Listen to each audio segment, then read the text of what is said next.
Hello and welcome to a P video. We are at issue for the Hellfire Gala chapter 2 and this is X-Force issue 20, and we've got the lovely Kitty Pryde and Lockheed doing their thing, and I've gone for all of these. I believe they're connecting covers. I haven't actually had a proper look, but I believe they are. So the chapter begins with a scene that we've kind of already seen a little bit before.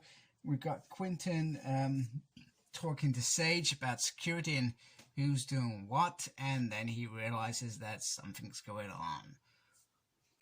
Let's just make sure that's in shut, and he does the whole stop bit. And yes, it is Iron Man. So a rehash from the previous chapter that we've already kind of seen, and this is around Iron Man's arrival and talking about the flower that he does not wear because, well, he doesn't want to wear it, and it tells us who he is and what he's doing and why. Then they start talking about, once again, the side dampeners, and they are in the glasses. And he says, you know what, you've let dozens past, and why you're dealing with little old me. And he's like, well, wait a minute, you're like 1% of my thought capacity. So meanwhile, we move on, and Sage and Beast discuss that Quentin is being Quentin, as he always is, and we would be bored without him. And the She-Hulk turned up with, well, some diamonds, which is great, and Christian's going to sort them out. And meanwhile, there is a group acting funny, and it's the ambassadors from Terra Verde. And it's been a while since I read the X-Force run. However, I think these creatures were consumed by Krakow plants or something, and they're kind of under Beast's controls or something after they almost lost the whole population when they were trying to incorporate them into their family, friend, etc.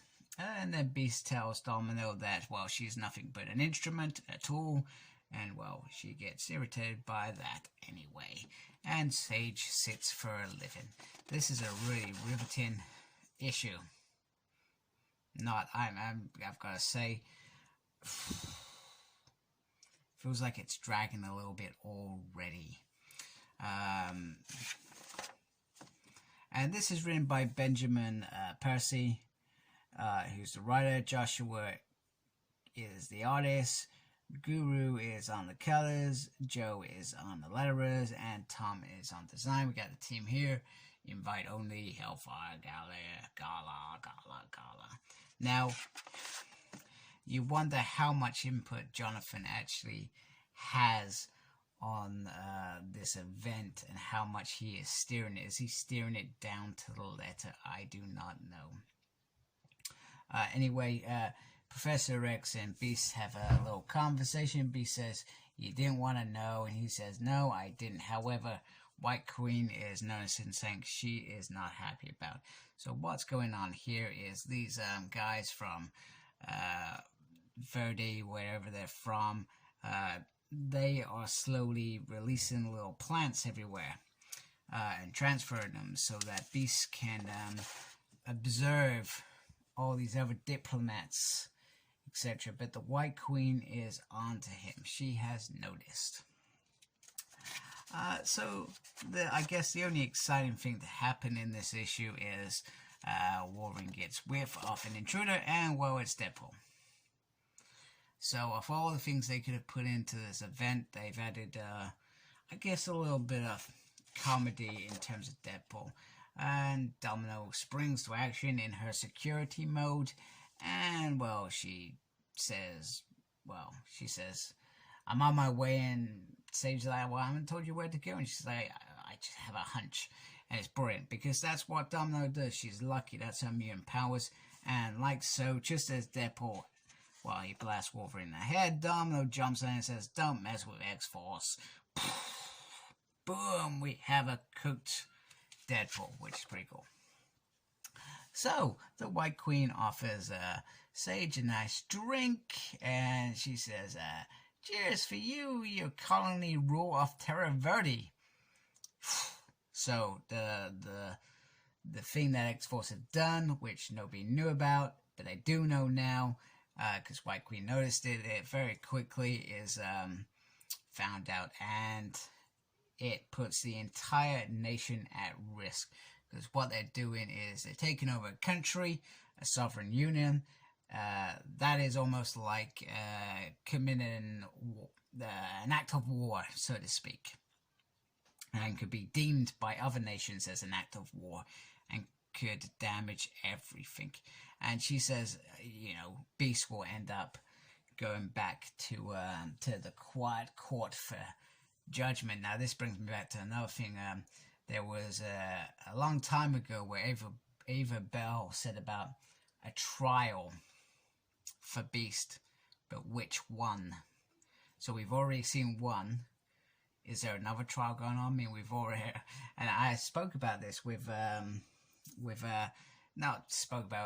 mentioned it with the ex-wife podcast. That was something that I wanted to see when they announced the trial of Magneto coming up. But really, I would love it to be the trial of Hank McCoy, and I really hope that I'm not just reading in something, and perhaps that's going to happen, because that is long time overdue. However, things have gone wrong. So when they're trying to get the Terra Verde infiltrators gone, something has gone wrong. They have been hacked. It is all going down. Finally, something bad is happening, and it's only going to lead to something worse, I hope. But it says to be continued in Wolverine 13. Oh, now Wolverine 13 is not for 1, 2, 3, 4, 5, 6, 7, 8 issues. It is not till June the 28th. So we have to wait 8 issues to see that continue. So I can only see that all these little there's going to be lots of little things weaving and going around, jumping from time to time. So the next issue isn't going to be about continuing from this moment, perhaps. So pretty a little bit disappointed about that, because I like a story. But then Jonathan, this is how he kind of rolls. He kind of gives you lots of little threads, and it's going to have lots of different effects in this Hellfire Gala event, and then we'll see the outcome of this is how it all changes, blah blah blah. Somebody commented on the last chapter that I said this is, well, he said a bad word, but I kind of understand what he's feeling, because that's what these events feel. They drag on rather than giving us an event, and that's what we want. We like the build up to the event, and then boom, the event happens, and it's great, and we're so hooked that we don't put the book down. That's how I like to read events. And I'm 2 issues in, and all I've seen is a fight with Deadpool. Rich's whisper saying to Xavier, the green thing's going wrong. I kind of like that idea. And what was the big reveal at the last issue? We still don't know, and I'm not sure I'm hooked. There's bits that I liked about this. There's bits that I thought, well, you didn't actually need any of that crap at all. So bit hit and miss for me at the moment. And it was same with X of Swords. That was hit and miss with me. There were moments that I loved in that series, and then there were lots of things that I just thought, well, you know what, you just didn't need that. So, but that's me. Then I've also got to take into account that I do like real character-driven stories, and for all their thoughts, that Jonathan is delivering that with these runs. We are getting a whole story here for all the characters that I love, and what that delivers. Well, let's find out. So thank you for watching. Please subscribe to my channel, and go check out my Target 1000 video. I'm currently doing a giveaway when I hit 1000 subscribers, so it would be great to hit that. It would be great to give that that 3-pack Nimrod to somebody as well. Love to do that. And embrace the geekiness. Take care. Goodbye. Please like, comment, and subscribe to my channel. follow me on Instagram, CyclopsSmurd. I'm on Twitter at SmurdP. No idea what I'm doing there. I'm also got a page on Facebook, SmurdP. And embrace the geekiness. Thank you for watching. Take care. Goodbye.